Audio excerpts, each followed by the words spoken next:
Welcome to the Political Philosophy Podcast. I'm Toby Buckle.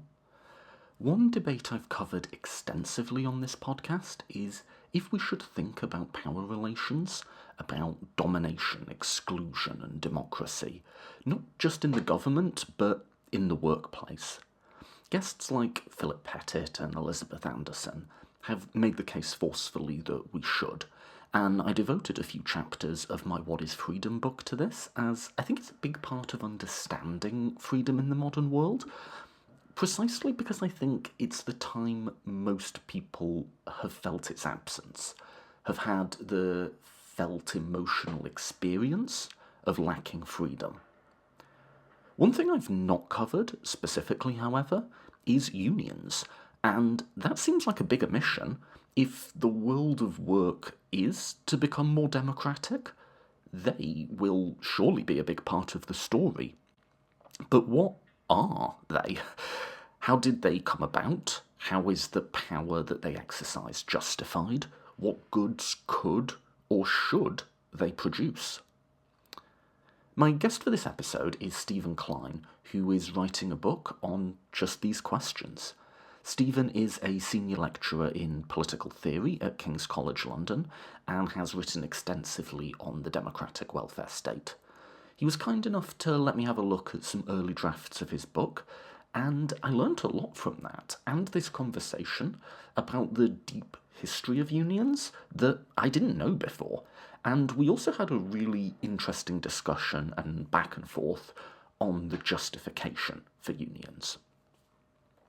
Just before we get to the episode, I would like to give a special thank you to Matt Thornburg, who has recently signed up to support the show at the Patreon level. So, big thank you to Matt, and thank you to all of the Patreon supporters. As you know, this show goes out advertisement free. We have really, really great guests on, and people just voluntarily chipping in whatever they can is what makes that possible. So, thank you so much for that. I really appreciate it. And if you enjoy the show, consider chipping in as well. I've been suggesting a couple of dollars an episode, but it's really up to you. Any amount is fantastic. And we will have some really, really amazing content coming up. So I'm not going to give you a full breakdown of guests, but I've got a really good schedule booked in for the next few months. In addition to reading about unions, I've been reading about liberal socialism, non-canonical gospels, political legitimacy, political apocalypticism, asylum seekers, rational choice in voting, political thought in Iran, and the history of the suit. So, all of that to come. I'll also be releasing some Patreon exclusive content, so for anyone who does sponsor the show at whatever level, there'll be some special members-only episodes. So, for instance, at the same time as I release this, I'm going to be releasing 2 interviews with Matt McManus, one on the history of liberal socialism and one on the divergences, tensions, and possible reconciliation between liberalism and socialism today. So, again, if you are interested in unlocking some of those bonus episodes, any support at any level will do that, and you can support at patreon.com/political philosophy podcast, patreon.com/political philosophy podcast, and again, thank you to everyone who checks that out. So, that's what we've got coming up. That is my plug for support. Let's get to this episode. This is Unions with Steven Klein.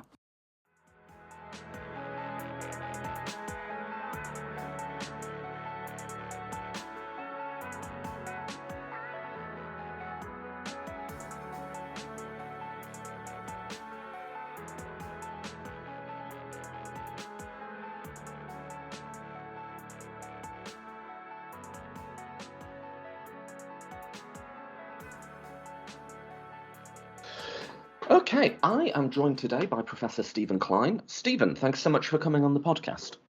Thank you so much for having me. It's a pleasure to be here.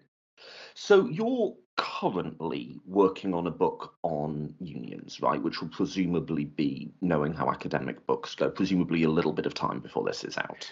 Yeah, that's right, exactly. So I'm writing a book on kind of the history and philosophy of labor unions, situating them within a larger, well, and we can talk more about this, a kind of larger story around work and democracy. And yeah, I mean, there's a chance it'll be out even actually next year. I'm on a quick writing schedule, but in the next couple of years, it hopefully will see the light of day. Okay, what's like the trajectory that led you into that? Because your previous work is on like the political philosophy of a democratic welfare state, right? Exactly, yeah. Yeah, sorry, yeah. No, no, go Yeah, ahead. so yeah, exactly. So my first project was on the kind of philosophy and politics of the social welfare state. And I was particularly interested in how we think about the relation between various social movements, including the workers' movement and social welfare institutions.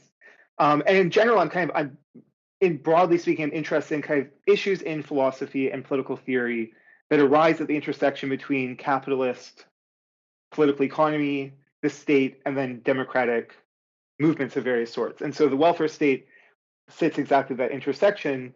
And so my interest in labor unions kind of was continuous with that because on the one hand, they're precisely an actor that sort of sits at the intersection of the firm and capitalist economy, but then the political system as well, because they are legally authorized and obviously have a very strong, ideally bottom up in democratic impulse. And then, part of the impulse to behind the book as well is just that we live in this moment where questions of workers' rights, inequality are strongly in the agenda. And there's been a resurgence in labor union activity, and there just really hasn't been a huge amount that, from a more historical or philosophical point of view, that's been said about them recently. There are these older books, indeed going back to the 19th century, that are sort of opening up some similar questions. But in political theory and political philosophy, there really hasn't been a huge amount of investigation of uh, labor unions as an institution, as raising all sorts of interesting questions for how we should think about democracy and politics. What is the state of play in the field like? If I was like a postgrad and I'm writing a term paper on labor unions, what does my reading list for that look like?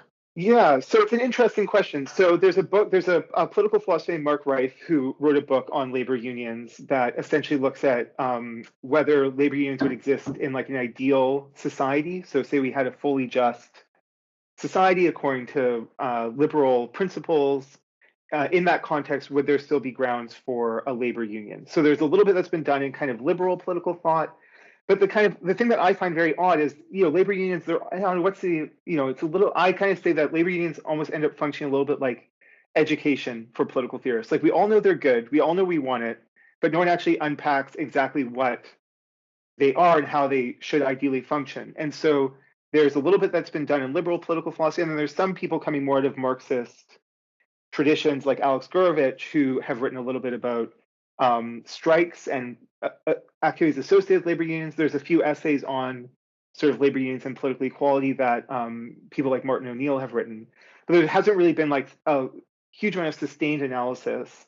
And it's a shame because in political theory, there's been, I think, an interesting trend towards what I think of as kind of more institutional political economy oriented political theory. So people like Elizabeth Anderson on the firm, people looking a lot at the corporation, people looking at central banks, like all these kind of institutional features of capitalist societies, and trying to understand how do these institutions relate to efficiency on the one hand, democracy, what principles inform them. And oddly, labor unions haven't had that same sort of treatment, even though I think a lot of political theorists who are committed to kind of a more egalitarian democratic set of principles assume that labor unions are going to be an important piece of the puzzle, but there's not actually a whole lot of unpacking of what that would look like concretely in a more different, in a way that really tells us something about both the benefits of trade unions, but also some of the potential pitfalls or risks in using labor mobilization through unions to advance certain goals or normative principles. My impression as a sort of interested outside observer, I mean, maybe quasi-inside at this point, is the shift that sort of occurred within political theory maybe a generation ago and is continuing today, is sort of a recentering of power. Because, you had these like, back in the day of Isaiah Berlin or whatever, long-running debates between libertarian and progressive liberals, so on and so forth. And then, yeah, with like Elizabeth Anderson and so on, and I think the real sort of penny drop moment is the sort of what's the point of equality essay. Totally. You have like a refocusing on it's not just that you earn more than me, it's what types of control can you exercise over me? And of course that's convergent with many more women and people of colour and so on entering the field that make Yeah. those concerns. And I think there's more ways, there's still further to go down that train. Like, and unions would probably be a good example, and we'll get to power. But that's sort of my impression of like the shift that's because it feels weird to say political philosophy forgot about power, because that's like arguably the central political concept. But that's my impression of the trend over the last 30 or 40 years. So I think that's exactly right. And I think, if you think about the kind of grand theories that were being constructed in the, 70s, 60s, 70s post-war period, it was about, there's this equality. How do we think about inequality, economic inequality, kind of distributed outcomes of a system as a whole? Are those fair or not? And then there was this question of what kind of justifies authority in general. And so power was kind of reduced really to kind of legitimate rights claims was the scope of what we could talk about. And that I think was kind of, in some ways that reflected the post-war consensus about kind of mixed economies, capitalism and democracy. Kind of the questions that were being asked was really about kind of justifying a certain vision of the post-war welfare state that sidestepped a lot of these questions of control over productive activities and power, because that was associated with kind of these Marxist traditions, but that obviously wasn't going to be a kind of full libertarian free market vision. And yeah, I think you're exactly right. I think what then happened is you have, and so the other obvious figure who I know that has been on your podcast is Philip Pettit and the revival of Republican theory. So you had kind of a few different trends that came together. So one was a concern with kind of citizenship, agency, thicker notions of democracy. The state isn't just this neutral medium for implementing principles of justice, but needs a kind of robust system of checks and balances. So that's kind of the Republican tradition. And then, yeah, you have the new social movements coming into political theory. So people like Elizabeth Anderson, but also Iris Marion Young, calling attention to the lack of attention to kind of power in society.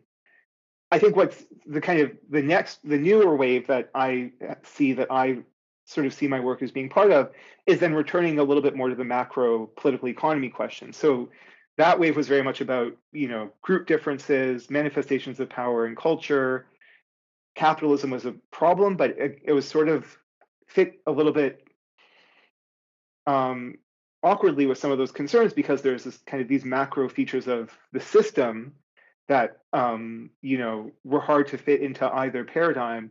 I think what's interesting about more recent work is there's this return then to saying, look, we need to talk about power.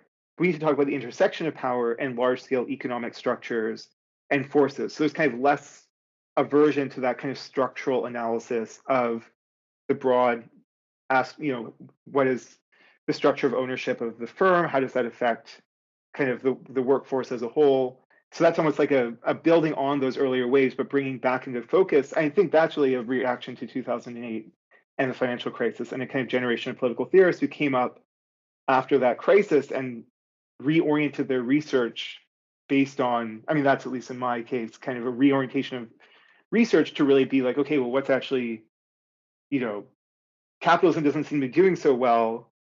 This isn't just about inequality and rising inequality, that's part of it, but it seems to also be about all sorts of state and corporate, new forms of state and corporate power intersecting with financial accumulation and other things. How do we make sense of that? And there, and then within political theory, there's, people adapt some of the tools, of freedom as non-domination or relational equality. They're kind of taking those tools, but then really there are these new questions around how do we characterize power given these larger structures within capitalist societies that had sort of fallen out of the picture a little bit, I feel like, in earlier waves of research in this domain. Yeah, and I'll add one more note to that story, which I think is a sort of complementary note, which is there's always, for the last 10 years or so, been lurking in the background, the sort of rising far right in a number of countries. And like, Completely. even when, like, I feel like even when we're not talking about that, we're kind of talking about that. And that's just been like everything that's happened has had the figure of Trump or whatever sort of lurking in the shadows Totally. almost.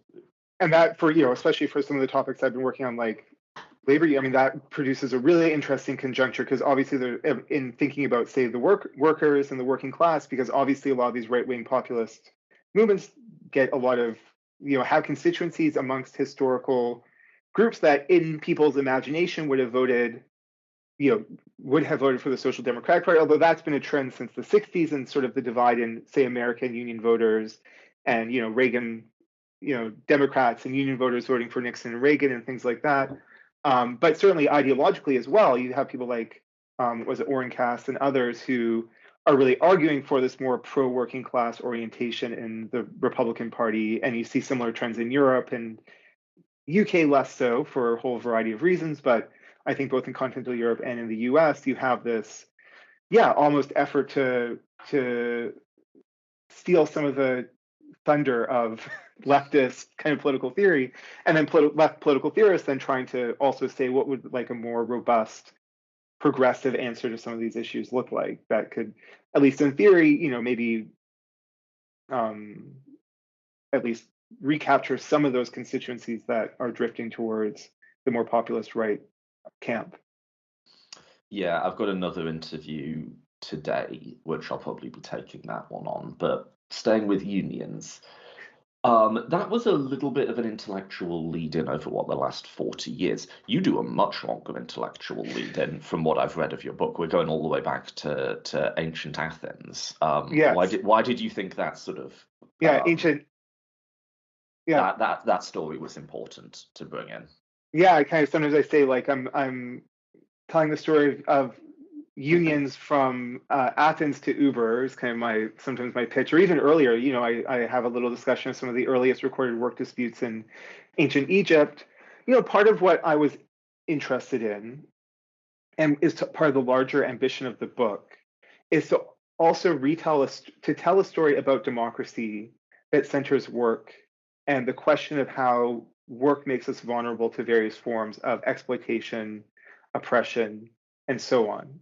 And so to say, the very features that give rise to unions are actually more deeply embedded in the history and theory of democracy, and therefore the story of democracy beginning in the 19th century needs to really be told, and alongside the story of unions. So one of the kind of general arguments of the book is that there's this deep interconnection between unions and labor mobilization and democracy, and unions are just one manifestation of this larger story. So if we want to understand unions as a specific sort of mode of organizing workers' power and cooperation, we have to see them as a kind of variant of this larger phenomenon about how vulnerability, because of relationships of work, social cooperation amongst people who are vulnerable, and then democratic language go together. And so kind of the idea is that the vocabulary of democracy often comes into existence as a way to justify workers' revolts in the face of exploitation and oppression, and to build lasting institutional structures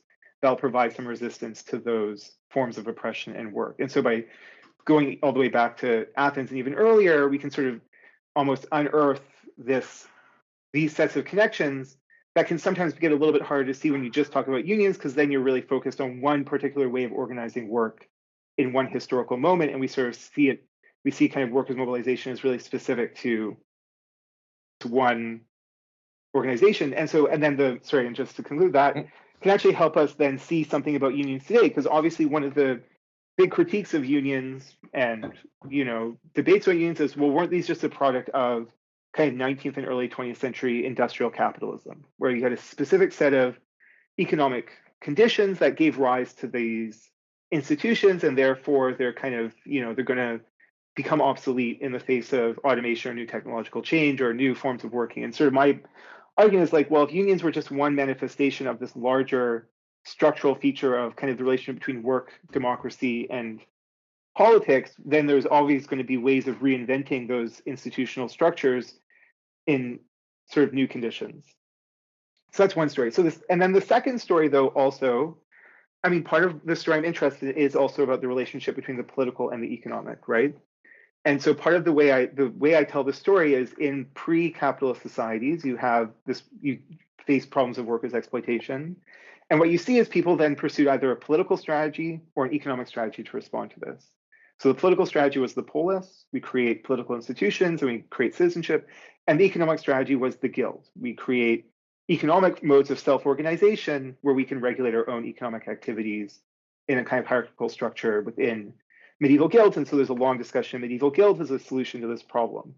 And then the other argument of the book is that unions are kind of the bringing together of political and economic solutions to this problem. And so they kind of combine the universalist political citizenship ideals of characteristic of the ancient polis with the kind of economic solidaristic notions of the guild. And it's a kind of interesting combination of both of those. And so the genealogy also kind of helps us see what unions, what the function and language of unions was at their emergence in a kind of different and interesting way. Okay, that's interesting because I've only got about, obviously it's a work in progress, and thank you for sending me the chapter drafts. I hadn't got as far I was still in ancient. Yeah. Okay, that's interesting. So, yeah, and you see something a bit like guilds exist within the Roman system as well, right? You have the ecclesia, the like workers, also ancient Near East. Yes. Yeah, so the history of guilds is, I mean, maybe this is also just my problem as a researcher, I love these historical rabbit holes, but guilds are a really interesting history. And so they arise at the end of the Roman Republic in the collegia, which are these initial workers' associations. And, the Romans loved these associations. So you had obviously traditional trades, carpenters, builders. The biggest ones were the construction collegia because they were, there's huge public works and public spending on buildings in the, at the end of the Republic and the early Roman Empire, which is when these collegia were really quite strong. And the other thing that's just worth noting about the collegia is they were seen as very democratic. And so they're actually prohibited by Augustine after the triumvirate because they were seen as supporting Claudius and the more populist democratic wings of Roman politics. So they were also a kind of source of political intrigue because they were on the kind of what was called the popular side of the struggle between the optimates, the elite, and the people in the late Roman Republic. And then there's a huge debate about whether these collegia then, how they persist and whether they structure the early medieval emergence of guilds. But yeah, then they persist in the Near East. So after Rome splits into two and the Byzantine Empire arises, they then re-import these guilds basically into Byzantine. And then there's theories, and there's actually huge gaps in the historical records, but there's some ideas that those then get re-imported to Italy in the kind of late medieval period as Italy becomes like a trade hub with the Byzantine Empire. They start seeing these merchant and workers guilds, and those get brought into Europe. It could be something like convergent evolution. Different people in different areas sort of find that this is a good sort of solution to completely. And there's these are economies where you have huge transaction costs, high risk of long-term trade, a lot of uncertainty around authenticating goods and markets, and so guilds solved a whole bunch of economic problems. And so that's you have Chinese guilds, you have Japanese guilds. So yeah, I think there's some story here about when you have urban economies in pre-capitalist societies that are largely focused on kind of craft production, some institutions like this are going to probably arise to respond to some of these constraints. But of course, the difference with guilds that's really important to remember is they encompassed all tiers. So you had masters who owned their own workshops, you had journeymen who were basically like employees, and you had apprentices. And so the idea was it represented kind of everyone within a trade across all, whether you were, essentially a proto-capitalist, or you were like a bottom of the tier apprentice. And so the notion of a guild was, different in that it was meant to represent people kind of across a whole career life cycle, where ideally you would go from being an apprentice to being a journeyman to then becoming a master and opening your own workshop at some point in your career. So that, that was also part of and this is why men, but there's a kind of inequality built into the guild because it's part of this world of kind of hierarchical relationships where you over time advance towards becoming a master, in contrast to a labor union, which just represents kind of a single group of workers who are defined by their permanent work relationship at a workplace. So where does the union, as we know it, sort of all the early forms of such, how does that emerge out of that picture? Yeah, so it's super. Yeah, again, I'm in the weeds of this, so I'm excuse me if I go on in too much depth. But essentially, what you have, so in the guild ideal, in the ideal world of the guild, and guilds really emerge. There's a moment in the around 1000 in Europe when you get a huge urban revival of cities. And it's that moment that you get a flourishing of the guild as a institution, and you get the emergence of guilds around Europe and in the Low Countries all over Europe. And you get these really vibrant urban economies, especially in around 1200, 1300. You get the rise of like wool industries and export industries, and you get really like a very vibrant world of guild economies.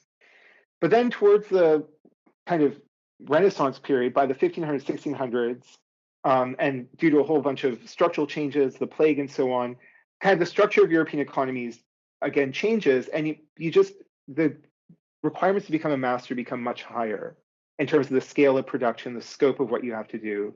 And so at some point, maybe only 20 to 30% of members of the guild would eventually become a master. And so then what you have is you have increasing reliance on intermarriage to protect kind of what are become very coveted positions as masters in the guilds, and most people will be an apprentice and then they'll become a journeyman. And the term journeyman comes from the French word, for day jour, so you basically become a day worker. And a lot of people then end their careers or their working life cycle as a permanent worker. And so then in this context, what you get is then you get the emergence essentially of journeymen associations that are kind of quasi-legal that arise within the guilds and that start negotiating with the guilds masters over pay, over work, over how many apprentices they can take on, because obviously more apprentices means less work for the journeymen. And these kind of become underground informal networks. A lot of them are organized at pubs and through drinking networks, because if you're a journeyman, there's a kind of system called the tramping system where you could travel between cities and kind of find work in different cities if you didn't have work in your own city. And so then there are these informal networks that arose to facilitate this movement of work around Europe. But the flip side of that is then the journeymen, when they start getting pissed off, they could just leave. And so they would organize kind of mass exoduses from cities if masters were not cooperating with their demands. And so towards the end of the guild system, you already get the emergence of, you could say, basically class conflict within pre-capitalist kind of proto-industrialized economies. And then in the 18th century, when you have the emergence of industrialization, a lot of these journeymen associations and the kind of mindset of the journeymen then become more militant and vocal and translate into the early labor unions, especially in the UK. So a lot of the earliest labor unrest that we kind of see as more like trade unionism is like in the tailors, in cabinet makers, like in a lot of professions in the cities where you have these very powerful journeyman associations that were already in existence. And then those ideas then kind of got when you have then factories that were created in a lot of industries where there were historically these craft traditions, then the workers who got kind of de-skilled and moved into the factories began organizing themselves into unions along the same lines, beginning in like the 19th. And so then in the 19th century, when you have the emergence of formal trade unions, they were sort of adopting the model of these journeyman associations that were also powerful in France and in Germany and around Europe to basically become the basis of a new vision of what work would be about. So that's interesting. It's not just like one day the Industrial Revolution happened and a bunch of people started being employed in factories who might previously have been in the fields, and then they were like, oh, gee whiz, this kind of sucks that we don't have any power, let's band together. They were drawing on much deeper antecedents.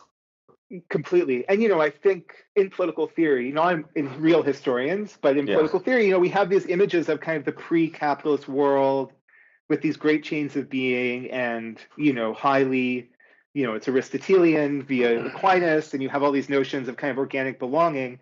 But a lot of that's just a retrospective kind of 19th century construct of what, you know, what we call like late medieval Europe was about. I mean, that was a period of just a lot of unrest, a lot of conflict, and most of the conflict was focused around work in these wealthy cities. And Also, so, I was writing something about this for something unrelatedly. Feudalism is like capitalism. We're talking a broad basket of like completely. the range from like the types of like warlords in Beowulf to the like the ultra refined like kings of France or something in the 1700s. There's a spectrum there, you know. It's a big spectrum. And the cities were very different. You know, you had urban democracies beginning in the 1200s, the 1300s that kind of stood outside the feudal order in a way, right? They were in a lot of conflict with the kind of landed aristocracy over power and control. And so you always have this kind of almost workers' democratic thread that runs alongside the kind of more feudal system. And so, you know, in places like Renaissance Florence, when Florence had a kind of democratic revolution in the 1300s, they issued this statement that said, we are a democracy, we're a republic of guilds. So the kind of essence of the democratic ideology was a kind of guild vision Which of is democracy. also an origin story people tell about liberalism, right? Is that if you take sort of a, I guess, roughly historically materialist view in which ideology and culture are sort of emergent from economic systems, it's not just like one day we had feudalism and one day we had capitalism. Yeah. For a long time, you had a sort of an agrarian landholder-based economy running side by side with urban merchant trading economies. Completely. And like all the divine rights stuff is the ideology emergent from the rural one, and the sort of proto-liberalism of Locke and whatever is the ideology emergent from the urban. Do you buy that sort of genealogy of liberalism? Yeah, I mean, I hadn't quite thought about it in that way, but certainly to an extent, I do believe in that. And, you know, the language of consent was very important in these medieval urban centers, and the language of majority rule was very important. I guess the caveat is, this is where I may be more of a, you know, Machiavelli Marxist, is there are also two ideologies within those urban cities, right, that were coexisting. There was a more merchant-oriented ideology that focused on responsible government and kind of private contract principles, and then there was this alternative language that was coming out of the guilds that really focused on majority rule, because within the guilds there's principles of majority rule that then were being translated into a political vision of kind of more majoritarian democratic ideals. So, but I do think there's kind of both of those camps were definitely liberal in a more broad way, sort of camps, but you already see a kind of divide between, you could say, more like market liberals and then the more like socialist liberal alliance emerging within those cities. And then in a very material sense, like the conflict in the cities kind of maps onto them the history of liberalism, where you have kind of three constituencies. You have the working class, you have a kind of wealthy merchant elite, and then you have this middle strata that kind of bounces back and forth between the two depending on how they perceive their interest. Are they going to ally with the popular forces to, you know, lead to more democratic, or are they going to become freaked out by kind of the potential for revolution and ally with the wealthier elite in the cities? That's super interesting. I probably spent a minute there longer there than I thought I was going to, but that's the like you can take the sort of I guess quasi historical materialist view, but then also divide it up further and say from the sort of urban side, within that you have sort of antecedent sort of libertarian and progressive liberalism, or antecedent liberalism and socialism, however you want to say it, already sort of emergent in like the early modern period. Yeah, I mean, maybe, yeah. You know, obviously, historians get, you know, sometimes a little more reluctant to sort of, you know, there's a debate about whether we can even call these cities democracies. But I'm less stressed about that because I have a bit more of the structuralist, historical materialist view. Yeah, I agree. I think we can see antecedents to a lot of contemporary political issues precisely because, you know, the structural, the social structures that give rise to those conflicts are fairly fixed. You know, they change, but there's not massive transformations in these periods. No, I mean, I'm not like, I'm just throwing out a narrative. Like, I don't know if it's right or even what being right would 1,000% Yeah, track to in this circumstance. It's just interesting. Okay, so let's move forward to unions proper. You've sort of offered a preliminary definition as combining like the collective sort of action of a guild system, but with a more democratic principle. Is that, or let me put it this way, do you have like a go-to definition for what a modern union is, or is that it? yeah. I mean, in my view, a union is a formal alliance of association of workers that seeks to use collective action as the means of setting the terms of work, essentially. And so that to me is like a broad enough definition, because obviously, there's questions of the legality of unions, and that means that there's a tendency to combine this universal language of the polis with economic self-protection, but the balance of them is going to vary. So that definition is loose enough because some unions, there's a split within modern unionism as it arose in the 19th and then 20th century between kind of two types of unions, right? You have the craft union traditions, which focus on all individuals with a certain skill, carpenter, whatever. And then you have the industrial union tradition, which focuses on all workers at a particular workplace or in a particular industry. And, like many, tend to be more sympathetic to the industrial union tradition, or I think that should be this kind of ideal of universal unionism or national unionism that bridges different skills and different categories of workers. I see as more in line with the kind of universalist aspirations of what unions are. But there's this tension between those two, sides of what a union is about. So my definition is broad enough to kind of encompass both, you could say union traditions and unions that maybe focus more narrowly on the economic interest of their members as they currently exist, as well as unions that historically have had a kind of broader aspiration to alter control over the production process and so on.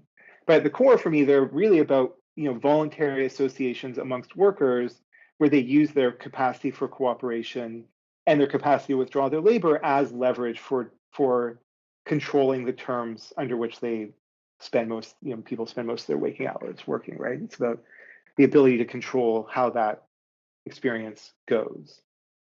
So you offer, in terms of like, you offer three potential sort of moral political philosophy justifications for unions, which you're right. We spend a lot of time on thinking about why is a framework of liberal rights justified or democracy justified incorrectly. Probably less so on unions. But anyway, you lay out three different potential sort of sets of justifications, which you call liberal, democratic, and radical. Do you take as long as you want? Do you want to just run through those for us? Just like, first of all, just what those justifications are, Totally. each of those sets. Yeah, and so these are so I basically I think in political theory, but also more broadly in sort of political debates in the public at large, you can sort of see three traditions for thinking about why unions are justified. So one is the kind of narrow liberal view that really focuses on workers' rights and bargaining power. And this is, I mentioned earlier, the political philosopher Mark Reif, who has this book on unions. And so he really justifies unions. Basically, he says, look, if labor markets function like they did in theory, where you have competitive markets and that, then we don't need unions, because presumably there'd be a kind of principle of fair bargaining and things would kind of work out the way they should. But of course, we don't have real labor markets. We have firms who are kind of price makers in labor markets, right? They can dictate the terms of work because they have centralized forms of hierarchical control within the firm. And firms are justified because of transaction costs, right? It's more affordable, and this is famously from Coasian theories of the firm. Well, therefore, in the same way that firms can get an exemption from market competition, then unions can be formed to equalize the bargaining power of workers within the firm, and make sure that they kind of don't fall prey to this additional power that firms have. So that's kind of one, and that really kind of accepts the legitimacy of, you could say, liberal market capitalism in all sorts of ways, but just says, but workers need this extra bit of protection. And I'm being a little bit unfair to the academic work. Like Reif's view is more complex and in some ways more ambitious. So I think but I do think this aspect of his work kind of tracks what are the kind of dominant today legal and political justifications of unions. Why do we need unions? Why are they allowed? Well, they help workers equalize their bargaining power with their employers. And there's a real focus on kind of this question of bargaining power and labor market imperfections and so on. And this would be kind of the mainstream economic view amongst economics and so on. So that's kind of one extreme. The other extreme is capitalism is illegitimate. Unions are a mechanism of kind of generating class consciousness and disrupting and breaking with capitalist social organization. I call this kind of the radical view because it really is pushing for sort of a overcoming of capitalist class relations in general and sees unions as a vehicle for this. And this is associated with, I kind of associate this primarily with the work of Alex Gorovich, which has been very influential for me and very useful. But ultimately, it comes out of a kind of Marxist view. And the interesting thing about Marxism is historically, Marx and Marxists have a very ambivalent relationship with labor unions, right? Because labor unions are as much a product of capitalism as they are opposed to capitalism, right? There's always this dilemma. Are unions about getting workers a bigger piece of the capitalist pie, or are they leading to some alternative way of organizing society altogether, right? And so you have Lenin talking about trade union consciousness and Rosa Luxemburg attacking the trade unions, and this whole notion of trade unionism as a kind of threat to radical working class revolutionary activity informs this view. Or that's kind of, again, Alex's view is much more nuanced and complex, but I'm sort of situating it within this larger tradition of sort of, you could say, anti-capitalist skepticism around trade unions. And this really focuses on the strike as the kind of central moment for unions, because that's when they really break with the logic of industrial capitalism. And so I see these as kind of the two poles that kind of we can seesaw, where it's like market capitalism is great, but they're imperfect. We have to fix them. Market capitalism is total. And I come out of a more social democratic tradition where I'm saying, look, there's going to be a lot of variation about how we organize production and work. And we're going to need some sort of probably capital markets, investment markets. I have a kind of market socialist view that I personally have about how we might be able to do that in a democratic way. But like we're never, but I'm not in kind of as far as the Marxists and saying we just need like full-on cooperative production and planning. And so then for me, what unions really are about is a kind of partial democratization of the productive process and even the investment process within the context of an overall capitalist society. And so what I'm really interested in is how unions are not just about wages and equalizing bargaining power, and they're not just about like undermining capitalism as a whole, but they're actually saying, look, we could have another way of organizing production. We could have a way of organizing production where workers actually have a voice in the day-to-day arrangement of production. They have a voice in how the productive process goes. And then we have a kind of potentially federalized structure where workers in different industries through their unions can engage in various forms of negotiation at higher levels around investment, wages, how to balance these different macroeconomic questions.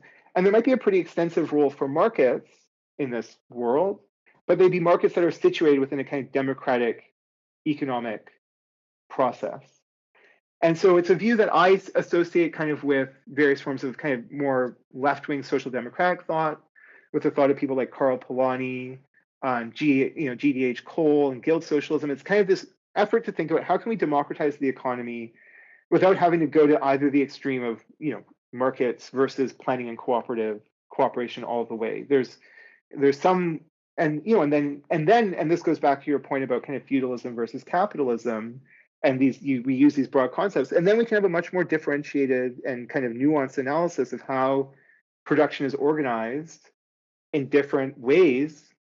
You might still have some degree of capitalism, right? You might still have some private investment, but that, could that private investment be shaped such that the kind of democratic control over production is the predominant steering force that means that kind of, there's an ongoing negotiation about how do we reconcile productivity increases and all these other things with protecting workers and recognizing and I think this view is closer to sort of what the union movement at its best aspired to. And I think it's closer to what I see as kind of justified normative political theory principles, which are kind of relational egalitarian to go back to Elizabeth Anderson, kind of ideals of how do we structure a society that ensures we all relate to each other as equals. It's not enough just to say we balance bargaining power, but I don't think it's necessarily the case that we have to go to some fully cooperative socialist system to realize those principles. So it's very much just like social democracy. I think of it as kind of radical social democracy via labor unions as the guiding ideal. Can we return and do, perhaps in the order you did them, can we return to the liberal and the radical, and then end with the democratic? The liberal one, I might in some respects have more sympathy with than you, but here's a thought, and I'm literally having this thought now, so it may be total BS, and tell me if it's total BS. It strikes me that in both political and economic discussions, we're very much in the thrall of these abstract models of how these systems should work that were generated in the 1800s when these systems were emergent and are not ever how they've actually worked. So let me do an analogy between the political case and the economic. And like I say, it's just occurred to me now, so call BS. In democratic theory, not even democratic theory, when we talk about democracy and like the way people think about what that should do, just, proverbial man on the street, we imagine this like quite pure thing existing almost like without political parties or political factionalism, like just everyone comes together and the common will triumphs. And like in the American case, a lot of the founders really thought we shouldn't have political parties at all. And I think that is an attitude a lot of people carry with us today. But no democracy has, not in the modern world at least, has existed without political parties in some form. Like if you want to understand what the thing is, you have to understand that. Likewise with economics, we have this abstract ideal of like, you'd call it what, like perfect competition in the economic sense. No market like that actually exists anywhere, right? Large number of buyers, large number of sellers, perfect. No real market conditions resemble that. But nonetheless, we're sort of wedded to the idea in both cases that it's this. That's what we've got to get back to, as opposed to just like processing the political and economic worlds as they are and as they exist and on their own terms. Does that make sense? Not only does it make sense, I strongly agree, and I'll just say in some of my kind of alongside more academic work, this is often the argument I'm making, which is that like political theorists, political philosophers are wedded to these very, you can say, methodologically individualistic frameworks, right? So we focus on democracy is about individual voting, individual choice. Rousseau says we stand around, we look inside ourselves, and we see what the general will is. You don't talk to other people. There's no cooperation. There's no communication that happens, right? In Rousseau's ideal democracy. And suddenly in the market, the theory is like just people making their individual decisions without any kind of ongoing cooperation or communication is going to lead to optimal outcomes. And so in both cases, you sort of filter out on what I think of as just society. Society is sustained by these ongoing practices of social cooperation that aren't really captured and that fit kind of poorly with a kind of liberal individualist model. Now, of course, this is a point that communitarians made, feminists make, all sorts of theorists have made. But this, to go back to it earlier, but this really bears on how we think about power and the task of political theory. If we really take seriously the fact that our individual agency is always conditioned by different levels of social cooperation, then you can't start from these idealized models. You actually have to start from a theory of cooperation, organization, social groups. And then that's where you can build up to a theory of democracy. And so that's kind of what I've done in other work. So I actually have a paper on political parties where I use this framework to think about what do political parties do, where my argument is that they really are about enabling kind of how do we reconcile short-term political choice with long-term goal setting, and they're a mechanism for kind of shaping social cooperation over the medium and long term.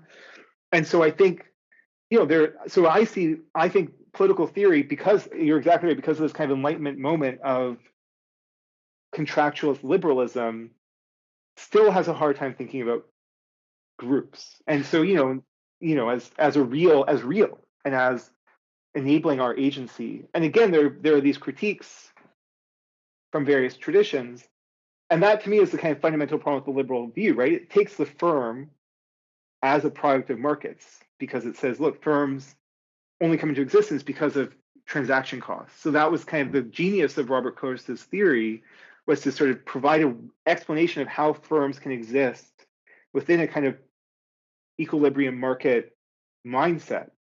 And for me, I'm like, yeah.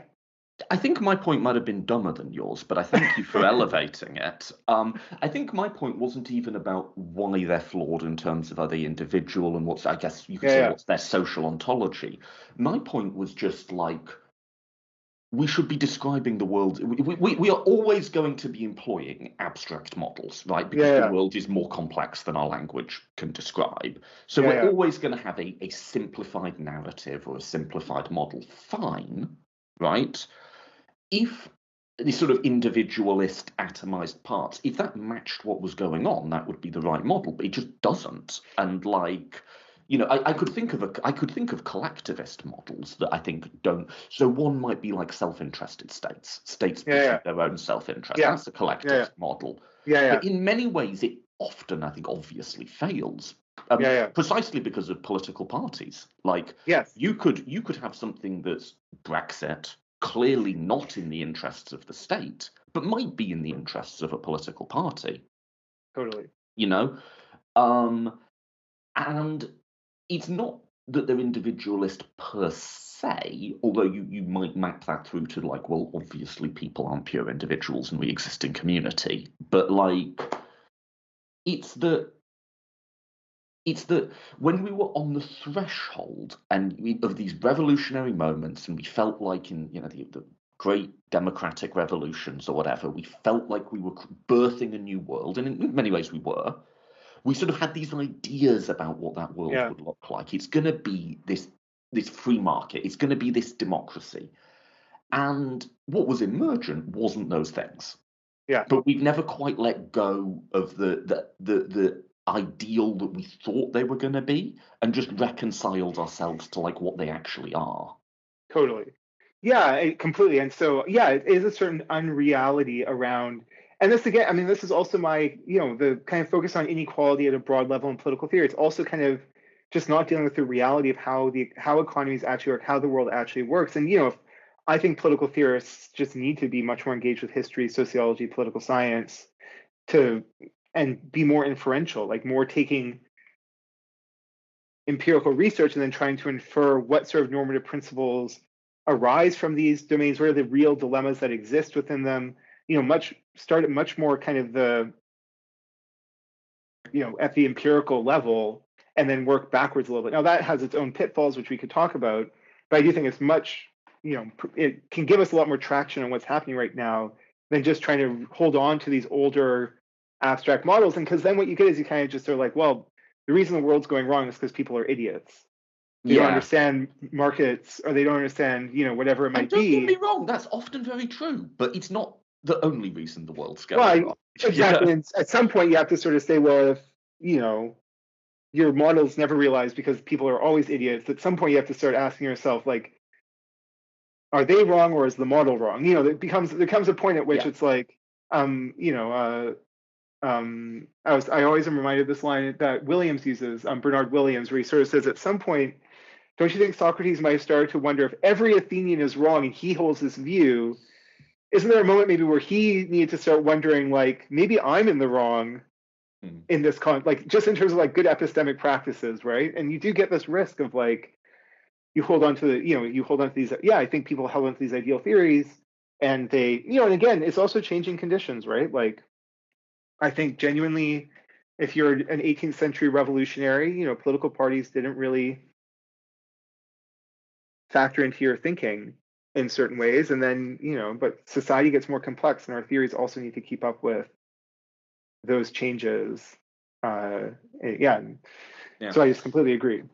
You mentioned Philip Pettit and non-domination. You could imagine maybe something between let me just ask the question. Where would like a sort of non-domination justification of unions come in? That it's not exactly about correcting for markets. it's about having protections against power. Would that fit on the Good. liberal or democratic side? Yeah, so I think there are ways you can interpret it that fit in both. And one interesting thing is both the liberal theory and the radical theory are influenced in various ways by Pettit's theory of non-domination, right? I think so without getting too technical, because I have more kind of advanced, I've thoughts that I want to actually work out in publications around kind of the adequacy or inadequacy of non-domination. I mean, I still think that Pettit's theory, as much as it's incredibly insightful and useful, still has a kind of individualistic bias, right? It's about the individual who needs to be protected from all other individuals across all possible worlds. And this leads it to these really powerful objections around group agency and groups. And so kind of one of the big problems for the strict non-dominant, so kind of loosely defined, I think non-domination is very useful, right? What we're worried about is some people having power over other people. Great. Pettit's theory is great. Where Pettit's theory gets into trouble is he also tends to accept that markets can be these mechanisms that translate what direct power over others into kind of the anonymous background conditions for our actions, right? So he at various points says markets are like the weather. You can't complain about it. It's just something that you have to contend with in how you make your choices. And so that part I'm very skeptical of. There's that. You don't see any possibility at all for markets to be potentially, and I say potentially, liberatory insofar as they have an ability to diffuse power.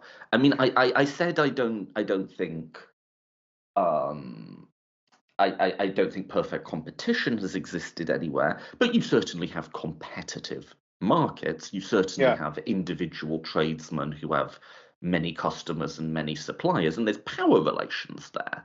Yeah. But they're broken down and spread out a bit. Yeah. Go on.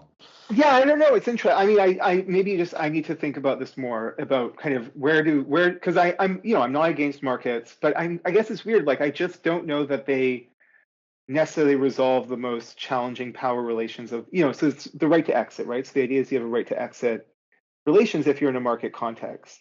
And part of this, and this is maybe where it's a distinction without a difference. Yes, of course, the right to exit will alter the relationship you have with the other agents involved. And so, yes, in a lot of contexts, markets could have some liberatory effects. In the context that I think are most significant today, are markets going to have that effect, right? Is subjecting Amazon to more market competition going to improve the lives of its workers? I don't know. I think Right. Let me put my question dumber. Right to exit is surely a spectrum, right? Like even states have some sort of right to exit. You can immigrate. It's a very high cost, but it's there, right? Like even North Korea, there's people who escape over the fence. So that would be like North Korea's like right out on one end. Obviously, like a factory town where there's only one employer, less than a state, but still a very strong cost, right? But then surely there is a spectrum that shades out to the other end. Now, I will grant you that the type of relations of like, I am a wood carver. I carve wood. I'm Nick Offerman in Parks and Rec. I sell wood.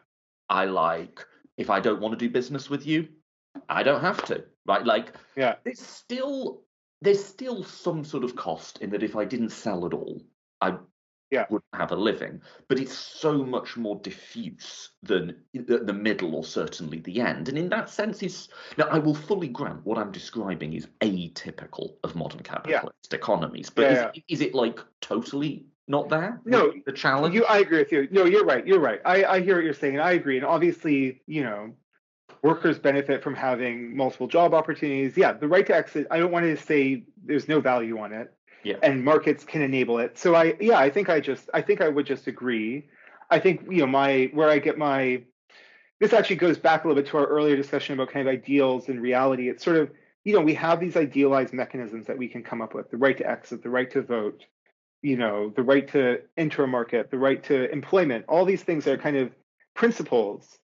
And then the question is, what weight do we put on them in kind of constructing institutional design and institutional theories, right? And that's maybe where I kind of get more, and I've had these debates with Republican theorists around how do we think about the right to exit versus other mechanisms of protecting people from power, where I've sort of argued that a lot of Republican theorists, including Pettit, put too much weight on the right to exit. So maybe it's really more about how do we, we have these ideal mechanisms, and then we have to come up with proposals for what do we do based on our kind of normative theory and then our theory of institutions and mechanisms, right? And so, yeah, I agree with you completely. The right to exit will reduce power, will change power relations, will give people and obviously the more obvious cases are like, in the history of divorce laws, where the right to exit marriages has been massively significant for enabling, and the right of women to access markets as well, right? The fact that, up until the 60s or whatever, I think even early 70s in the US, you couldn't take out a mortgage without a male co-signatory. Like, these were huge restrictions on people's opportunities, which generated power relations within marriages that were forms of domination, right? So I completely grant that. But then there's the second question then, okay, once we grant that, what do we do with that principle in thinking about institutional proposals now?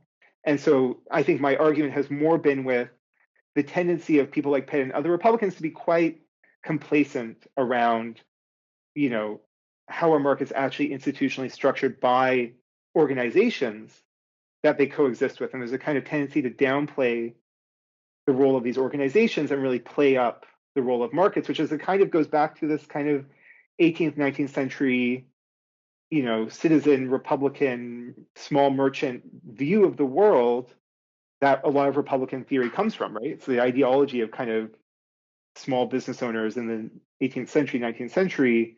And I think it needs to be adapted. I think Pettit does a lot to adapt it, and I have a huge amount of respect for Pettit's work, but I still think you see the lingering kind of traces of this earlier historical moment and this goes to our conversation about the American Revolution, that just doesn't apply that well today. So I sometimes feel like he hasn't fully updated his theory enough to really deal with capitalism, to put it kind of bluntly. Yeah, let me give you my view, because my view's a little bit different to Pettit's. I'm quite immersed in. I've read a lot of his books. I've interviewed him a few times. And I like Pettit. Like, he's just a nice guy.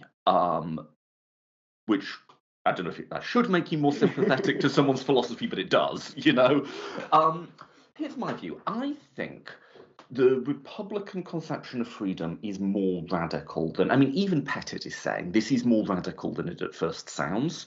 I think it's more radical than even Pettit would have it.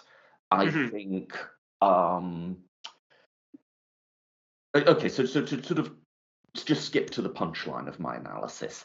I think when we think about freedom, there's a sort of classically liberal way we think about it as about being protected from power. I think what thinking through things from the non-domination perspective lands you with is that is insufficient, and to be free is in a certain sense about having power. Yeah. And about being powerful. And if we translate that to workplace design, to merely have, if the manager wants to fire you, there needs to be a procedure to go through, or maybe to negotiate with. That's protection from power. That is better than nothing. It's superior to a purely libertarian vision. I'd say it's insufficient, and what freedom of non-domination requires of us, once you properly internalize its logic, is for us to have standing in that organization. Yeah. Us either individually or collectively to be in the power structure, to have something to have countervailing power of our own. Now, I don't have like a full, here's what that would look like, but I think that's the impetus of, I think what freedom's non-domination reveals is that people find dominating power intolerable. Yeah. Like, we almost can't bear to look at it, and we create all of these layers of obfuscation around it. Totally. Because we find it destructive of our core status claims as human beings. I completely agree with what you just said as well. I think that's very close to my view in a whole bunch of ways. And that's also where I see sort of relational egalitarianism and freedom as non-domination as basically having a significant overlap, even though there are some interesting differences between the two of them about kind of justified power hierarchies and modal how far we go into different possible worlds, and certain kind of more properly philosophical questions about how we conceptualize freedom and power and all these sorts of things. But yeah, I think I basically agree. There's a kind of core impulse, which is also in my project kind of the central way I describe labor unions, right? There's this core impulse, and this core almost, I think of it almost naturalistically. I think it's almost hardwired into us, this kind of aversion to the vulnerability that we can have to be exploited, dominated, have others over us. I think it's very powerful. And that's why we have, as you said, all sorts of ways that we obfuscate or avoid or become resigned to power relations that are characterized these forms of domination. Yeah, and I think that, and so for me, that is kind of one of the animating impulses of the labor movement. And it's precisely like you say, to not just have kind of protection from power, but to actually have positive agency to shape the terms under which we live on a day-to-day basis, right? Most people spend the vast majority of their waking life in workplaces where they have absolutely no say over how that 8 hours goes, right? And like thinking about academia, it's like, why do you have this enormous mass of exploited, adjunctified workers? Well, it's because they're aspiring towards a job that does give you some control over your time, over your workday. It's like, the exception proves the rule. The fact that these positions are so desired that give you that sort of freedom shows how powerful I think that ideal is. And so I think, so I agree. I think that I take to be a kind of core Republican impulse. And there's an enormous amount of Republican language in the labor movement historically, right? And there's a close relationship between the rise of unions and Republican political thought in the kind of public sphere. Jacobinism after the French Revolution massively influences labor unions in England, around Europe. So these all were mixing together, kind of the Republican language of citizenship and status and the labor movement language of control over the workplace. We're the producers, we're producing more, we're not getting our fair share. All of that mixed together. And so when you put it that way, I just think I completely agree. And that's all, yeah. And then the distinctions between kind of these different schools of thinking about power become less significant, because really you're just sort of saying there's this powerful core impulse that we all have to not be subjected to power, and we need to organize our society to give expression to that. Where I think there's a tension in the Republican tradition still, though, is in this question of kind of groups versus the individual. And I think Pettit is still in the camp that's like groups are just threats to the individual. And, he wants to hold on to a kind of certain liberal, it's still the third theory of liberalism, still framed by this opposition between positive and negative freedom. And I just don't think positive freedom is as bad as Berlin and Pettit make it out to be. I do think there's some idea there that, yes, our freedom is realized through groups. I just wrote a book on this. No, let me clarify. I know about your book, yes. I just think the positive-negative just isn't a useful typology. Sure. Almost all existing conceptions of freedom have elements of both. Completely. I agree with that. But where's I going with this? I mean, I'll tell you, though, the reason I hang on to and I like the non-domination freedom as a overarching framing heuristic isn't purely or even mostly philosophical. The reason I like it is popular. People like it. It's pragmatic. And I actually did some empirical work on this way back in the day. But if you poll people on like which conception of freedom do you endorse, which conception of equality, which conception of justice, freedom as non-domination, you'll get buy-in from the far left to like the center right. It's not quite as much as like a pure negative liberty. Everyone's like, okay, well, yeah, sure, that. But it's much more so than a robust socialist conception of equality. And it's much more so than like anything about collective ownership of the means of production. And like, just as someone who's talked about this stuff publicly for about 6 years now, people write me and they say, when you did this thing on freedom as non-domination, or you had Pettit, it just clicked. I was like, yeah, that's what I think people feel dominated in their lives in all sorts of ways. And when that clicks for a lot of people, and I think it clicks further out into the political spectrum than maybe like classically socialist ways of talking do. I also think it can potentially be a bit of a gateway drug into people who would not necessarily think of themselves as on the far left or even progressive, to sort of bring them in.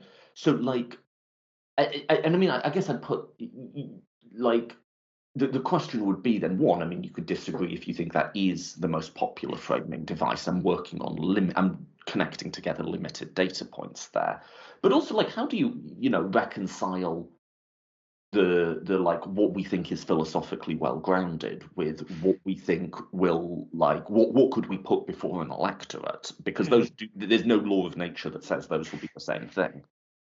And there's a third question of to what extent do we take people's views about politics and democracy as fixed, and to what extent do we sort of see our work as political theorists? Rawls has a line at one point, he sort of says, politicians work for the next election, political theorists work for the next generation, or something like this, right? So there's also an interesting question about sort of, and I'm very open to this because my union book is being written for a non-academic audience. It's meant to be, and I'm thinking about how do we find terms that resonate with people, like freedom is non-domination, but then try to show that can be interpreted in ways that are more expansive.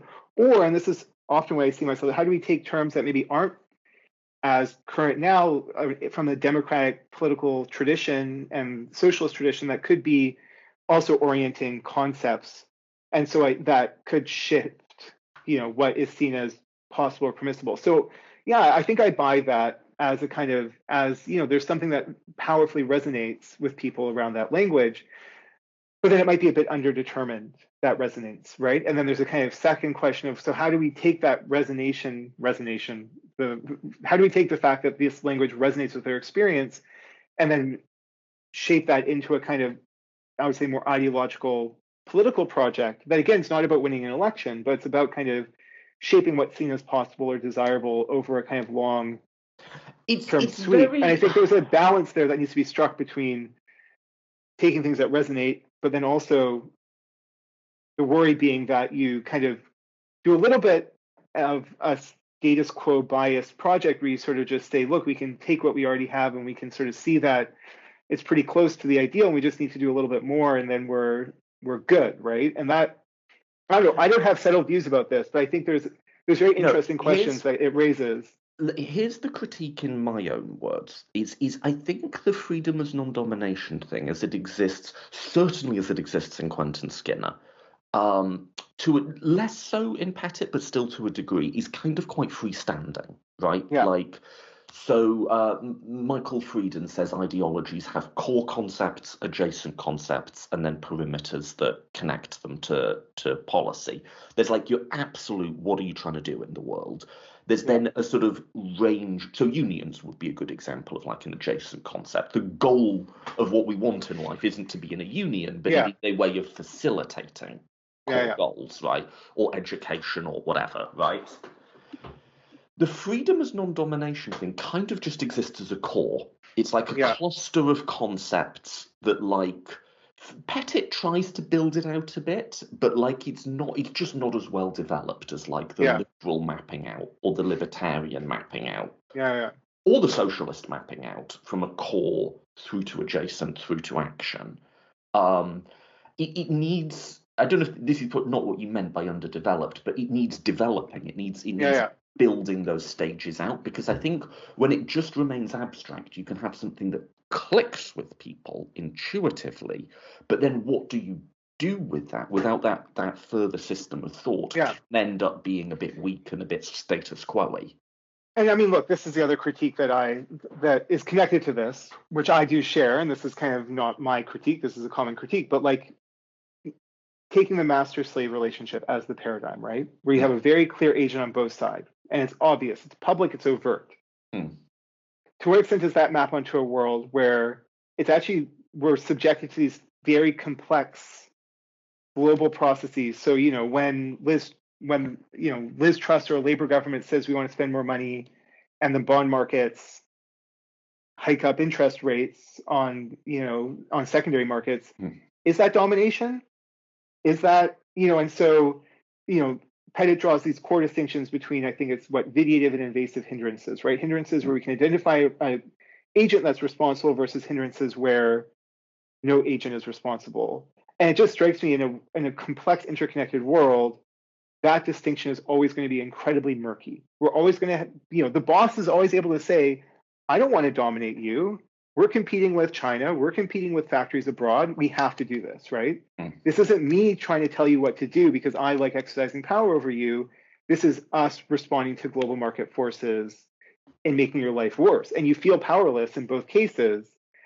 And so I sometimes worry that, and this is where I think, the language of just equality and control, and what we want is equality and control in our lives, can sidestep this question of who is it that's preventing you from having equality and control, which is so central to the Republican theory. And so, this is just,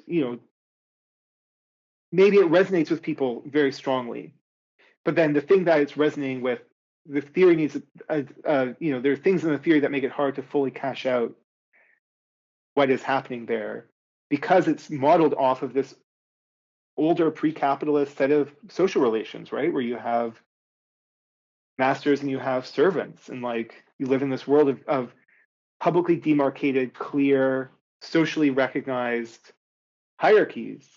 And the paradox of living in a capitalist society is we're all meant to be equal and we're all meant to be free, and yet we have these obvious structures that leave people without a sense of agency and control in their day-to-day lives, right? So let's end with this. You talked about, well, I think we touched on it here, but you certainly talked about in what I read, unions as a vehicle for even just thinking about workplaces in a more democratic sense. The boss says this. I don't think it often occurs to most workers that they could or should have a say in those decisions. I just think it's not a thought that we're having most of the time, that oh, well, we're pursuing this sort of strategic direction. And, sometimes there'll be staff consultation or whatever, but it's not, that's something they can choose to engage in. It's not like your views have to be taken into account.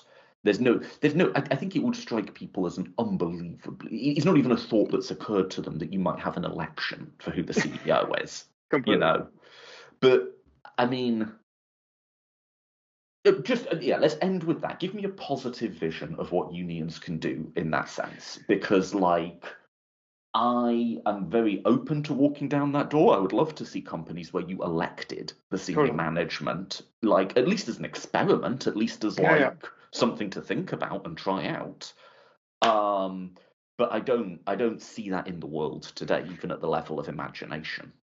Completely. And completely. And I think, at their best, and if we have more time, we could talk a lot about the dark side and the pathologies of unions historically and today. And then I don't want to, but at their best, I think what they say to workers is you actually are an equal stakeholder, if not the most important stakeholder in this organization. Shareholders do one thing.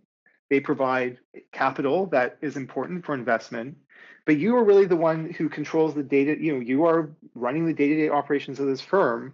And you should have an equal say in the direction of the firm, the leadership, the management, in some form. And historically, this was a live possibility. So in Weimar Germany, the idea was that you'd have some form of co-determination within firms where unions would have a seat at the table. And I think this is what, the idea that you're equal with your manager. Your manager isn't meant to be your superior. They're just meant to be there doing a different task from you. They're there to direct things that you don't need to direct. And it's just an equal division of tasks that you have an equal say in how the workplace should be run on a very mundane level. I mean, that was historically what labor unions aspired towards. It was about control and it was about power within the workplace. Wages, of course, are important. Work benefits are important. All these other things we associate with unions are massively important. But those kind of followed from this aspiration to think of the workplace as a kind of equal cooperative venture. And you might have hierarchies, but those hierarchies are justified because it's just a division of tasks, and some people might need to be on a more managerial overseeing level than others. But there's no relationship of control or command implied in those hierarchies, right? Again, I think that would be I think reviving that ideal today would be a really powerful thing. And I think there's people have a lot of desire for that. And I think you see it in very elite, high-skilled workplaces, right? If you work in certain workplaces, you get this, but for the vast majority of workers, it's just taken for granted that you get bossed around at work, right? And unions, unions historically were vehicles not just for, empowering workers, for fighting for that, but also for, I think, changing fundamentally people's attitudes towards work in the workplace. And if you look historically at the reaction to labor movements, the repression, often employers are happy to allow, negotiation over wages. They're happy to allow bargaining over benefits, but what they did not want was the empowerment of workers that would reduce their control over the course of work every day. And that was often the point at which employers really started to fight back through repression and other means to prevent labor unions from really taking control of work processes. One thing I've always thought, and we're going over time, but we will close with this, is I've thought this is something we've failed at on the left, is instantiating this. Like, I don't really anymore, but I worked in activism for a long time. I worked for the Working Families Party in New York. I've worked for Amnesty International, worked for a gay marriage campaign, blah, blah, blah, right? We are not very good at making our organizations and movements look like the world we want to see. Like, you have what I would say, this is a little dismissive, but corporate nonprofits. You have, your ACLU, your Amnesty, Southern Poverty Law Center, whatever, that are good and they do good work and they are a net benefit in the world. But also their internal power relations look exactly just like a corporation. Then on the other side, you have Occupy, which is very well intentioned. It also, the desire to fundamentally reset civilization, if you were in some of those encampments, was slightly too successful. You know? Yeah. And it brought in a lot of energy, but there was no direction to it. And people say, oh, we changed the conversation. Cool. I'm not satisfied with that. Yeah. Whereas what you need is, you mentioned Machiavelli, what he might call, following Polybius and the Romans, is a mixed regime. You do need you do need hierarchies. I'm not saying you don't. You do need structures in a big, complex, specialized labor thing. You're going to need managers. You're going to need role specialization. But you also need you also should want democratic inputs into that. Totally. Some sort of like a republic, right? Like in the language of the classics. You don't want pure democracy. I don't think you could run a company by plebiscite. But like, it'd be fun to see you try, but you want a republic. You want some coordination and management and some democratic inputs. Like, and we've in left organizing have just gone off one end of that or the other, and we have not. In Christianity, there's this idea of witness, which is live your life as like a walking advertisement for like. People look at you and think, oh, I want to be part of that. And I've sort of asked people, what does liberal or socialist witness look like? Yeah. I feel like we've just failed there. So I don't know. Last question. Do you feel optimistic about the ability to see any of this? Because I don't. Yeah, I mean, so I'll both respond to what you're saying and then also answer the question. Yeah, I think, historically the labor movement probably was trying to do some sort of witnessing. It was prefiguring or creating an internal culture within unions that was going to resemble what an ideal democratic organization of the economy would look like.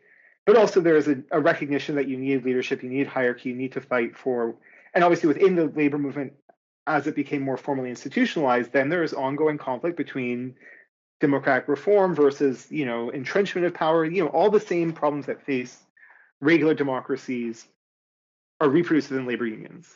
But at least they're the problems that face democracies rather than the problems that face corporations on the one hand or totally disorganized anarchist social movements on the other, right? And so that, I think, is a viable, and I really think that, I think, there's a tendency on the left to vacillate between kind of, I would say advocacy, which is highly professionalized, or kind of, I would say, how do I put this nicely?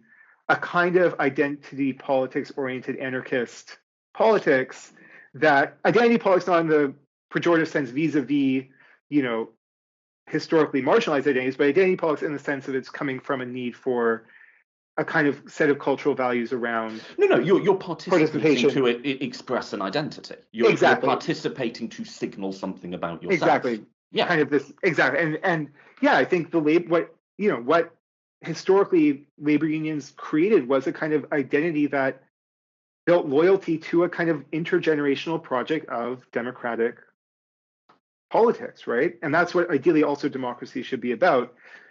So I completely agree that there's some lesson here for how leftist politics could be more thoughtful about how do we integrate democratic principles with success, action, and again, I mean, here in the UK, the vacillation of the Labour Party between kind of expressive identity-driven activism and brutally ruthless hierarchical,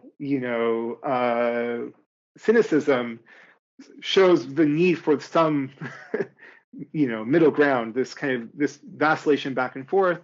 Yeah, there's got to be somewhere between a Starmer and a Corbyn. Completely. And people thought Starmer was going to be that, and obviously he wasn't. In any case, yeah. Am I optimistic today? I mean, I think what's interesting, certainly compared to the last 30 to 40 years, if you look at public views, and this goes to the freedom as non-domination problem, right? If you look at public views around unionization, around the economy, around power in the workplace, there's been a massive, diffuse shift to the left. The issue is that the left, for whatever reason, for a whole bunch of reasons, has been much less adept at capitalizing on that discontent. And I think that's what makes me pessimistic. It's like there's a demand that's there. There's obvious shifts happening. Biden going to walk on picket lines is a fairly significant historical moment. Biden's actually been all right on this stuff within the constraints of like a Democratic Party. The Democratic Party is now clearly to the left of the Labour Party. Oh, 100%.